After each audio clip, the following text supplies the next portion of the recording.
Welcome back, everyone. For this lecture, I'd like to talk about how to synthesize two sources within a single paragraph. And this is because synthesizing sources is one of the aims of your third essay. So let's get started. First things first, I want to go over the basic structure for what essay number 3 is going to look like. And it's really similar to the structure of all other essays that you've done in this course. You're going to want to begin with an introductory paragraph. Then you're going to include body paragraphs, and you're going to include however many body paragraphs you need in order to support your thesis. And then finally, you're going to end with a conclusion paragraph. All right, so now that we've gone over those basic building blocks, let's take a look at the fine details. What I want to do right now is go through the constituent elements of what an introductory paragraph will look like for this paper, and also what a body paragraph will look like for this paper. So what you'll notice on the left-hand side is the word introduction. This is a basic building block to your paper. Now we're going to take a deep dive and look at those constitutive features of what goes into an introduction. So on the right-hand side, it'll have those features.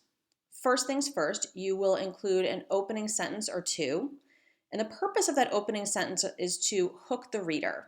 That is, you want to introduce the topic to the reader in a way that is going to interest them and engage them to keep reading. Once you've done that, you're going to want a few sentences that are going to contextualize the issue you'll be discussing in your paper. And this is where you're going to utilize two external sources. You're going to synthesize two sources. And then finally, you're going to end the paragraph with your thesis. And as a reminder, we tend to end our introductions with theses because that's where readers look for them. For this paper, I would suggest a straightforward thesis that states your claim of argument in an upfront fashion. And then that also kind of summarizes the reasons in support of your thesis. So for example, if I was writing a paper about maternity leave, I might write a thesis that looks like this. I believe the US should mandate a federally paid parental leave for reasons X, Y, and Z. Now, the reason why I like to include my reasons or a little preview of my reasons in my thesis is that it enables my thesis to function as a roadmap for the rest of my paper. So for example, with this thesis, my first body paragraph would explore reason X. My second body paragraph would explore reason Y. And my third body paragraph would explore reason Z. Now we're going to take a look at what a body paragraph looks like in a synthesis essay. Again, on the left-hand side is one of those basic building blocks, a body paragraph. Now on the right, let's look at its constitutive features. These would include a transitional sentence, which will provide a claim for the paragraph. Now, if your thesis provides an overall claim of argument, what each body paragraph is going to do is open with a sentence that includes a kind of mini claim that paragraph is going to explore. And that mini claim is going to be in support of your thesis. In fact, that mini claim is going to be based on the reasons that you're providing in support of your thesis. So once you've given that transitional sentence or two, you're going to include a quotation sandwich for your first source. And by a quotation sandwich, I mean that you're going to introduce the source, you're then going to quote or paraphrase the source, and finally, you're going to analyze or explain that quotation or paraphrase. Once you're done with your quotation sandwich from your first source, you're going to want a sentence that's going to transition from the first source to the second source. And then what you're going to want to do is put in your second quotation sandwich, which is the quotation sandwich for your second source. And again, you're going to introduce the source, you're going to quote or paraphrase the source, and then you're going to explain or analyze the quote or paraphrase. And then once you're done with those two quotation sandwiches, you want a couple of sentences at the end that are going to show the connection between those two sources. And this is where some of the intellectual heavy lifting comes in when we write a synthesis paragraph, because you need to show the connection between the sources. All right, so if I was preparing to write a synthesis paper, I'm going to give myself a little to-do list, and that's written on the left-hand side. First, I would recommend doing at least 5 minutes of pre-writing, We've talked about pre-writing earlier, excuse me, free writing. Um, they're interchangeable in terms of the terminology. And one of the things we've discussed is that free writing warms up your brain to begin to write your paper. It allows you to generate ideas without feeling as though you have to be wedded to them. It's just a good idea before you begin writing a paper. Next, I'm going to need to have one thesis, and then I'm going to need to have 2 to 3 reasons in support of my thesis. You can do more if you'd like, but you probably want to you probably want to have at least 2 reasons. And then finally, I need to find evidence to support these reasons. All right, so I've done my free writing. I am not going to share it with you here. I tend to use, when I'm done with my free writing, I tend to actually throw it away. I know some people that will chop it up and will use pieces of it for their paper. I just don't happen to like to do that. Now I'm going to create a working thesis. And for this synthesis paper example, I'm going to take up the Syrian refugee crisis question. So my working thesis is going to be, I believe the US should allow in Syrian refugees. You can certainly take whichever thesis you'd like. We looked at the 3 strategies earlier this week. You can disagree with the idea that the US should take in Syrian refugees, and you can agree and disagree with the idea that the US should take in Syrian refugees. I'm just going to stick with this thesis because it's what I came up with. And when I say working thesis, what I mean is that this thesis is not complete. It's not in its final draft form, in part because it's missing those reasons. But I also might want to tweak the language once I'm finished writing my paper. So I keep a thesis that will enable me to structure my paper and get it started, knowing that I may be revising it a little bit as my paper develops. All right, now that I have my working thesis, I want to create 2 to 3 reasons, and those reasons will each form the basis for my body paragraphs. So here's the reasons that I chose that I thought might work well.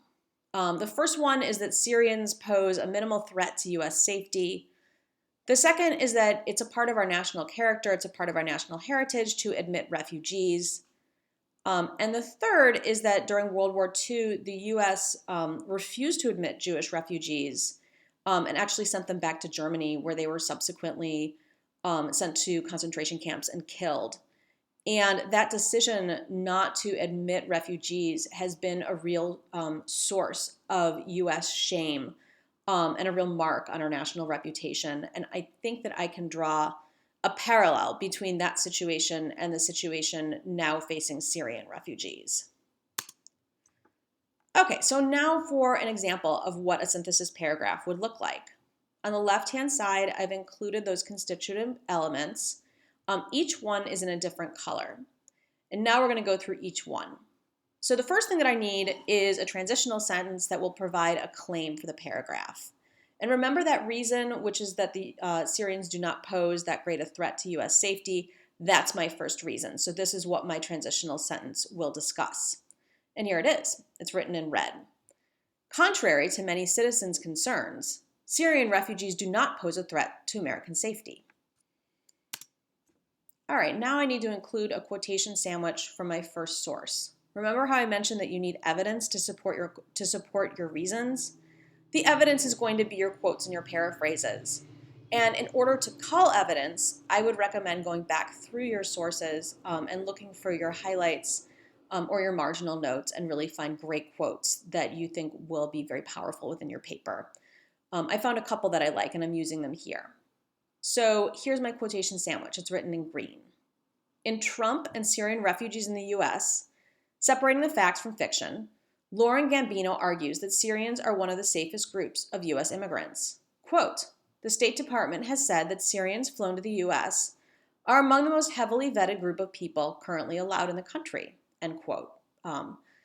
According to Gambino, such vetting involves screenings from numerous agencies that, quote, takes an average of 18 months to 2 years, end quote.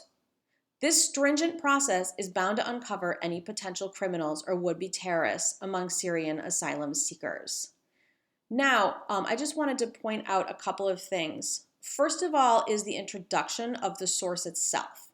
What you'll notice is that first sentence is an introductory sentence. What it includes is the full title of the article and the full name of the author. And it also sort of brings up the idea that the quote itself will contain. Next, I do have a full quote. It ends with a parenthetical page reference. In MLA, there's no need to put like PP or PG in front of the page number. Just putting that number is enough. It indicates to your readers that that's the page they should go to. The second sentence is actually a combination of paraphrase and quotation. That's totally fine, but it follows the same rules. I still need to put in a parenthetical reference, and I need to do that whether I'm paraphrasing or quoting. And then finally, the last sentence beginning this stringent process is meant to be an explanation of the quote. All right, now that I've done my quotation sandwich, I now need to write a sentence or two that transitions from the first source to the second source. What I've written is in light blue. Indeed, supporters of the U.S. refugee program point out that American fears about potential Syrian terrorists ignore the realities of the refugees' experience in their home country. Now that I've transitioned, it's time for my second quote. What you're going to notice is that this quote comes from a completely separate source. And that's just part of the parameters of the assignment. What you do not want to do in this paragraph is include two quotes from the same source, and that's it. What you really want to do is you want to bring in quotes from two totally separate sources, because that's the aim, is to bring together two authors in conversation with one another. All right, so I've written my quotation sandwich for the second source in dark blue, and here's what I've written. According to Eric Bradner and Ted Barrett in Republicans to Obama, keep Syrian refugees out, President Obama has been quick to point out that Syrian refugees are more likely to be victims than perpetrators. Quote, the people who are fleeing Syria are the most harmed by terrorism, end quote. And here I'm quoting from a quotation that is Barrett and Bradner have used an Obama quote. And I want to indicate that, and this is how I do it. I write Obama QTD in, which means quoted in, Bradner and Barrett, and then I just give the page number. All right, here's my explanation. In other words, Syrian refugees are unlikely to be terrorists because they have experienced terrorism and can measure its cost in the loss of family, friends, and personal safety. So now that I have my two sources, I want to have some sentences that connect the two sources together. That is, that synthesize the ideas that they're presenting. So I included my sentences in purple. Here it is. Taken together, Bradner and Barrett and Gambino suggest that Syrian refugees are a highly selective group, composed of people who are so motivated to flee violence that they would not only risk starting over in a new country, but are also willing to submit to up to 2 years of stringent background checks. All right, so I want to talk a little bit about that prior paragraph. It's actually employing one of a few different strategies that you can use to synthesize. The strategy that I'm using in the prior paragraph is an agreement strategy. That is that the second quote agrees with the first quote. The two sources are in agreement with one another. But here's some other possible strategies that I could employ. One is I could use one source to explain or to analyze a second source. Two is I could use one source to refute or disagree with a second source. And three, I could use one source to agree or disagree with a second source. And one of the things that you might notice is that several of these strategies follow that template that we saw in They Say, I Say for the different academic moves that you can make. And the reason why is that by synthesizing, you are putting two different sources in conversation with one another. So you have a few different ways of structuring that conversation. Okay, this concludes our short lesson on synthesizing sources. Please let me know if you have any continued questions, either about this lecture or as you sit down to start writing your own synthesis paragraphs. You're welcome to post questions in the discussion board or to just email me as well. I'm more than happy to answer questions through both formats. Good luck, and I will look forward to seeing you next week.